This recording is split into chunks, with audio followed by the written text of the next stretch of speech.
Bismillahirrahmanirrahim. Assalamualaikum warahmatullahi wabarakatuh. Anak-anakku sekalian, siswa-siswi SMP Negeri 2 Tomo yang Bapak banggakan. Mudah-mudahan pada kesempatan ini kita semua diberikan kesehatan selalu oleh Allah Subhanahu wa taala dan tetap bersemangat untuk melaksanakan pembelajaran di rumah.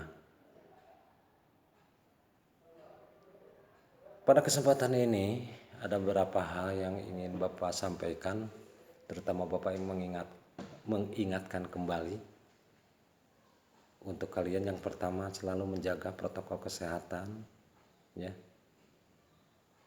dimanapun kalian berada,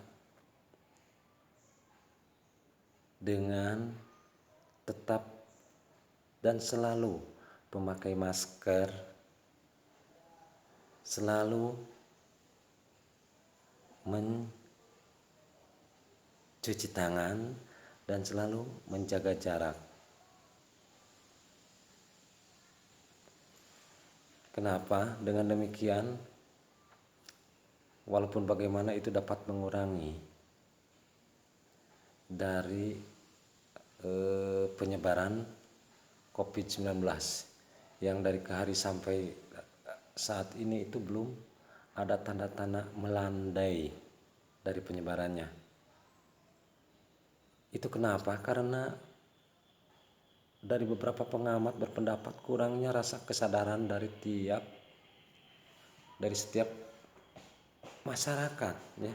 Rendahnya rasa kesadaran. Coba kalian lihat kalau kita pergi ke tempat-tempat keramaian, ke tempat-tempat pasar, masih ada saja orang yang tidak memakai masker. Berarti itu tingkat kesadarannya masih rendahnya. Untuk itu Bapak menghimbau untuk kalian, kemanapun kalian pergi, kalau memang harus keluar rumah, ingat masker. Mau ke sekolah juga pakai masker. Mau disuruh belanja juga sama orang tua, harus ke warung, harus ke toko juga pakai masker. Dan jangan lupa pulangnya ke rumah, ya, pulangnya ke rumah itu sebelum masuk rumah seharusnya itu ada tuh tempat cuci tangan.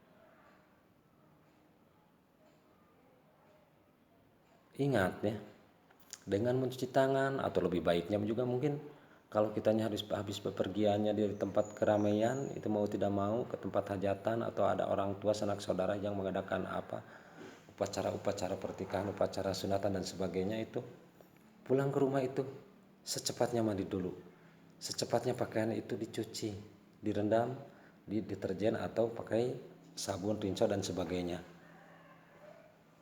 Takut karena di dalam pakaian tersebut, di dalam badan kita menempel virus corona tersebut. Mungkin kalau semua orang sadar kayak demikian, insya Allah lama kelamaan penyebaran virus itu akan melandai dan akhirnya tuntas, berending, akhir endingnya itu habis rampung, ya. Nah itu. Dan jangan lupa di tempat keramaian juga tetap saja menjaga jarak. Dengan kita masih menjaga jarak, tidak bersentuhan dengan orang lain, mau di sekolah mau di mana, tetap saja menjaga jarak, ya. Bapak tidak akan menilai sikap kalian tidak bagus dikala bertemu tidak bersalaman misalnya. Bukan karena Bapak takut kalian itu membawa virus, bukan. Tapi saling menjaga, siapa tahu yang membawa virus itu Bapak. Naudzubillah min dzalik, ya. Baik kalian semua ataupun Bapak juga semoga sehat-sehat tidak mendapatkan virus. Nah itu. Tidak, Bapak tidak akan menilai, oh etikanya tidak bagus ini. Kenapa ketemu dengan guru tidak salam? Tidak. Makanya kalian kalau ketemu Bapak itu sengaja Bapak menghindari itu kayak demikiannya. Untuk tetap saja mematuhi protokol kesehatan. Anakku sekalian, selama penyebaran virus COVID-19 itu lebih baik di rumah saja. Dan harapan juga untuk kalian itu Usahakan berada di rumah sajalah, berkumpul dengan adik, dengan orang tua, membantu orang tua mengerjakan pekerjaan orang tua, itu lebih bagus daripada harus bapak banyak sering mengetemukan berkeluyuran. Masih ada yang main-main karena motor ke Jati Gede, kemana ke Bendungan, bahkan tanpa mempedulikan masker. Itu bapak sangat prihatin. Kalau begitu kapan sih ini akan berakhir? Kalau sebagian besar orang masih tidak mematuhi protokol kayak kesehatan kayak demikian itu, apa kalian tidak rindu, tidak kangen mengadakan pembelajaran di sekolah?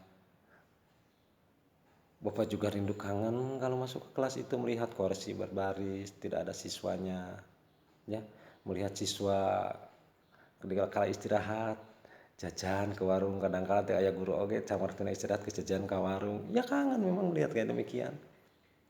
Ada latihan-latihan ekstrakurikuler setelah pulang sekolah, Bapak juga kangen sekali itu.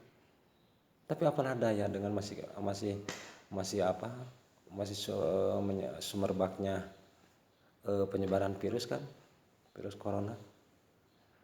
Nah untuk itu, marilah kita saling menjaga diri sendiri untuk menjaga protokol kesehatan dari mulai kita sendiri, nanti orang lain, nanti semuanya. Kalau sudah semuanya mati protokol kesehatan, insya Allah akan segera rampung. Penyebaran virus corona akan segera rampung di Indonesia. Nah itu, kita berdoa saja untuk semuanya selain dari berusaha. Amin. Hal lain Bapak ingatkan kembali, ini berkaitan dengan apa, kebersihan lingkungan. Kalaupun bagaimana, kebersihan itu berkaitan dengan kesehatan. Kalau tidak bersih, berserakan sampah di mana-mana, apalagi sekarang musim hujan. Ya, banyak kalau musim hujan itu kan banyaknya penyebaran selain virus corona juga penyebaran penyakit-penyakit yang lainnya seperti nyamuk Aedes aegypti, apa, penyakit TBD, ada malaria, ada cikungunya juga. Untuk itu, di tengah-tengah kesibukan kalian BDR di rumah itu, silakan kalian itu membantu orang tua di rumah itu, jangan menjadi apa jadi omelan orang tua. Cicing di imah gawena sebenarnya mending ke sekolah maneh teh. Kadang kala orang tua mengguru tuh kayak demikian kan. Justru jadikanlah orang tua bangga, aduh budak teh geningan diajar tugas, unggah pelajaran, unggah poe ngerjakeun tugas we terus kana HP. Tapi tetap saja bisa ngebantuan kakolot teh. Orang tua merasa bangga, ya. Orang tua merasa bangga terhadap diri kita sendiri. Kita sendirinya juga ingat, merasa bangga. Saya bangga menjadi diri saya, kenapa bisa membantu orang tua. Kalaupun disibukkan dengan tugas-tugas dari sekolah, saya masih bisa membantu orang tua membersih-bersih, sasapu di rumah, sasapu di luar, ya. Apalagi sampai mencuci piring, membantu apa, mencuci pakaian sendiri. Jangankan dulu yang orang tua, yang sendiri saja orang tua itu sudah bangga itu dengan demikian. Ingat, orang tua itu sangat bangga sekali, ya. Tapi jangan justru sebaliknya.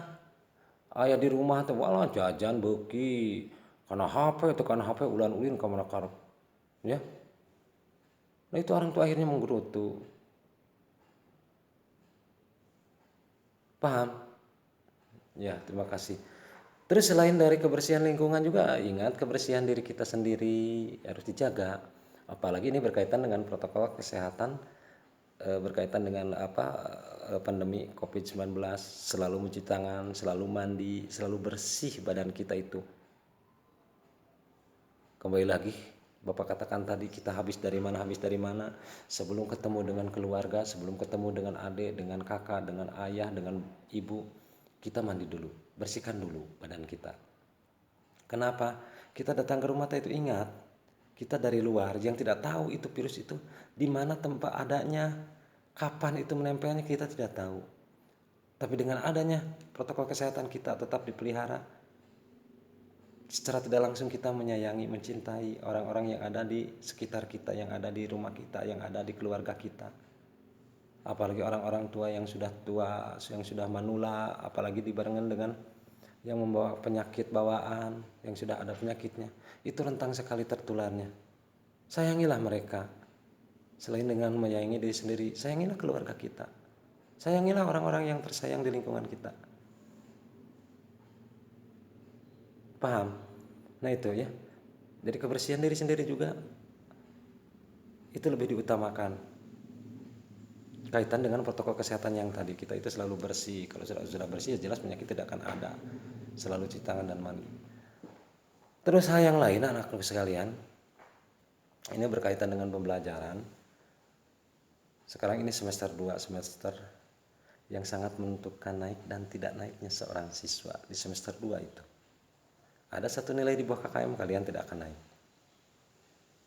Apalagi kalau ada beberapa nilai bidang studi di bawah KKM ya. Maka dari itu, Bapak menghimbau sudah beberapa kali baik di grup atau secara individu ke perorangan. Lengkapi, laksanakan apa yang ditugaskan oleh guru ya, per bidang studi masing-masing. Jangan ganti guru di akhir semester itu kebingungan. Harus memberikan nilai, ini harus diberikan nilai berapa siswa ini. Tugas tidak masuk, kehadiran juga saminggu paling yang absen 2 kali 3 kali. Setiap tugas belum tidak mengumpulkan, apalagi ketemu di jalan penampilannya waduh, munisiga preman, buuk jabrik, jadi bereman. Tidak ada hal yang bisa dipertimbangkan untuk penilaian. Kudu beri nilai naon atuh? Apa kudu naik yang siswa kayak demikian? Nah itu ya. Jadi sekali lagi Bapak ingatkan, lengkapilah. Bapak tidak mengharapkan setiap tugas Bapak berikan oleh kalian itu harus 100% betul. Harus mendapatkan nilai A+. Yang pertama Bapak berikan tanda, yaitu tanda contreng adalah yang mengumpulkan. Baru setelah itu dinilai hasilnya, oh iya mengumpulkan contreng. Oh nilainya, oh bagus ini pekerjaannya, baru kasih nilai. Daripada yang tidak sama sekali mengumpulkan. Berarti nol, kosong. Terus lagi dalam memberikan tugas, Bapak tidak saklek, tidak harus tugas dikerjakan sekarang, dikumpulkan sekarang, tidak. Kenapa? Karena Bapak sadar kalian itu tidak disibukkan itu bukan oleh satu pelajaran seni budaya saja, pelajaran yang lain juga sama. Kadang-kala perharinya ada 2 atau 3 pelajaran. Maka dari itu Bapak mengharapkan paling nanti 2 hari kemudian kumpulkan, nanti 1 minggu kemudian kumpulkan. Apalagi tugasnya kalau yang belum proses yang panjang itu 2 minggu dikumpulkan. Ya, kadang-kala setelah 2 minggu itu ada yang belum mengumpulkan dengan berbagai alasan, Pak HP-nya error, Pak HP-nya dibobot, Pak tidak ada kuota dan sebagainya. Bapak tidak jadi masalah kalaupun sedikit menggerutu sama siswa tersebut. Tapi kalau sudah mengumpulkan, ya Bapak kasih nilai. Dan itu sih sebagai bahan pertimbangan untuk kenaikan kelas kalian sendiri. Nah itu, jadi sekali lagi lengkapi segala tugas-tugas selain dari UTS nanti ditambah UAS-nya. Tugas-tugas kesehariannya yang ditugaskan oleh guru jangan sampai ada kosong. Kalau kalian ingin naik kelas, ya. Paham tidak sampai sini? Ya, mudah-mudahan paham. Anak-anakku sekalian, pada kesempatan ini Bapak akan memberikan materi tentang seni teater. Kenapa? Karena memang seni teater sama sekali di semester kemarin itu belum tersentuh. Maka di semester sekarang seni teater akan coba berikan untuk untuk pembelajaran kalian pada waktu BDR. Teater itu sudah dipelajari sebenarnya secara harfiah, pengertian itu di kelas 7 juga kalian sudah tahu. Yaitu teater itu yaitu seni pertunjukan yang menampilkan dialog dan acting. Ya. Dialog itu berupa ngobrol, actingnya ya action, cara bergaya, cara berekspresi. Itulah seni teater. Paham tidak? Masih ingat? Dalam seni teater ada berapa unsur-unsur yang sebagai unsur pokok dan penunjangnya? Kalian tahu, tidak akan ada pertunjukan sinetron. Itu sinetron juga teater, ingat itu ya. Kenapa? Karena dia dialog dan acting. Kalau tidak ada skenario, tidak akan ada skenario kalau tidak ada sutradara.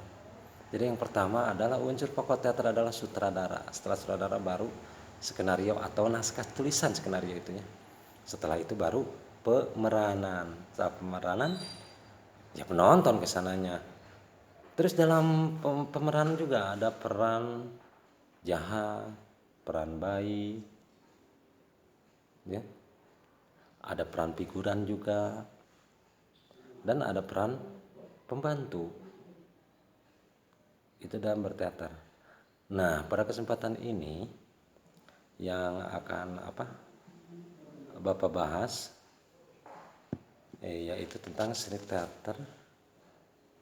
Teaternya teater pantomim. Ada yang tahu apa itu pantomim? Tentunya sudah pada tahu apa itu pantomim. Di materi LKS juga ada ya pengertian pantomim secara definisinya, yaitu menampilkan kegiatan dengan cara ditampilkan dengan gerik tubuh atau badan kita, ditambah dengan ekspresi wajah atau mimik dari wajah. Itulah pantomim. Kalian nanti bisa menonton atau melihat pertunjukan tersebut, pertunjukan pantomim, bisa di Google ataupun bisa di YouTube melihat contoh-contoh pantomim. Tidak tahu itu kegiatannya apa, mungkin ada kegiatan naik sepeda, ada kegiatan sedang menggergaji, atau kegiatan sedang mencuci piring, mungkin ada ya. Nah, itu nanti kalian diapresiasi sendiri. Kenapa? Karena nanti di akhir Bapak akan berikan tugas kayak demikian, yaitu membuat pantomim dengan durasi waktu mungkin 1 menit, nanti kita bahas. Dalam pertunjukan pantomim ada beberapa unsur penunjang seperti sama dengan pertunjukan teater lainnya, yaitu ada tata rias, tata rias itu ada tata busana ataupun kostum ataupun aksesoris, ditambah dengan lagi properti, sama dengan pertunjukan teater, ditambah lagi musik itu sebagai unsur penunjangnya. Ini nanti kalian baca sendiri. Ada di sini apa saja yang disebut tata riasnya dalam pantomim, kostumnya apa dalam pantomim itu, dan untuk apa harus ada musik. Nanti kalian bisa baca sendiri. Bukan berarti musik untuk pengiring jojogedannya, bukan ya. Musik itu hanya berperan sebagai ilustrasinya saja.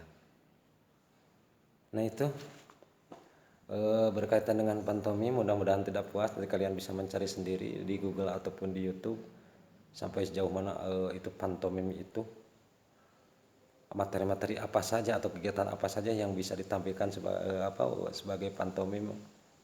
Itu nanti bisa kalian apresiasi, mencari sendiri di Google. Anak-anakku sekalian yang Bapak banggakan, pada kesempatan ini akan Bapak simpulkan. Yang pertama,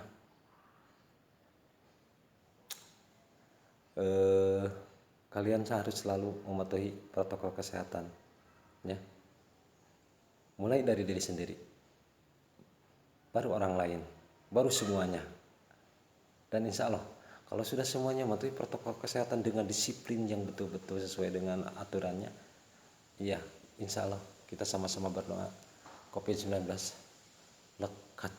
lekas selesai, lekas rampung, lekas hilang dari muka bumi ini, terutama di Indonesia. Amin. Amin. Terus yang kedua, jagalah kebersihan, karena dengan menjaga kebersihan secara tidak langsung kita sudah menjaga kesehatan ya. Apalagi sekarang musim penghujan yang rentan untuk penyakit. Terus yang ketiga, patuhilah atau lengkapilah segala tugas-tugas, karena sekarang semester 2 dalam pembelajaran kalian, semester yang menentukan kenaikan kelas. Lengkapi segala tugas guru, jangan ada yang ketinggalan. Kalaupun harus menyusul, kalaupun harus yang sudah hampir terlewat 1 bulan 2 bulan, secara pribadi Bapak akan menerima siswa tersebut. Justru Bapak acungkan jempol untuk siswa tersebut, walaupun telat masih punya rasa tanggung jawab. Nah, yang kesimpulan akhir, Bapak akan memberikan tugas yang kesimpulan ketiga, keempat itu untuk kalian buatkan video pantomim dengan durasi waktu 1 menit, bebas. Kalian mau melaksanakan apa, mau menggambarkan kegiatan apa yang di pantomim itu ya, silakan saja. Mau mencuci piring, mau naik motor, mau naik sepeda, mau makan, yang penting durasi waktunya 1 menit ya.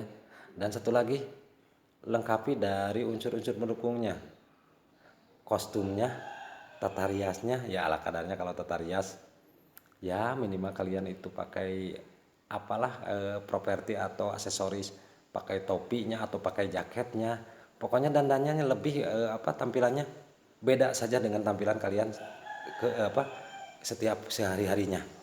Ya pakai jaketnya mungkin atau pakai apanya, yang penting ada lain, ada bedanya dengan keseharian kalian. Nah itu yang ketiga, musik pengiring itu penting sekali. Kenapa? Untuk menjiwai dari suasana. Kalau kita lagi misalnya sapu-sapu pakai musiknya ya yang mengalun mengiringnya. Nah itu nanti tugasnya 2 minggu ke depan ya, 2 minggu ke depan baru dikumpulkan. Dan insya Allah yang tidak mengumpulkan akan Bapak pertimbangkan untuk naik dan tidak naiknya. Kenapa? Ya sudah 1-2 kali tugas tidak mengumpulkan, ya bagaimana lagi. Paham? Ya, alhamdulillah kita sudah sampailah di penghujung acara. Itu yang bisa disampaikan, dan mudah-mudahan dapat kalian dimengerti, diingat, dimengerti, dan dilaksanakan. Amin. Dan untuk itu sebelum Bapak pamit, tetap saja kalian berada di rumah, tetap saja kalian berdoa. Selesai sholat, selesai mau tidur juga tidak apa-apa, kalian berdoa untuk supaya kita lekas dicabut itu COVID-19 itu oleh Allah Subhanahu wa taala, dan kita bisa melaksanakan KBM seperti biasanya. Amin ya Allah ya rabbal alamin. Akhirul kata, assalamualaikum warahmatullahi wabarakatuh.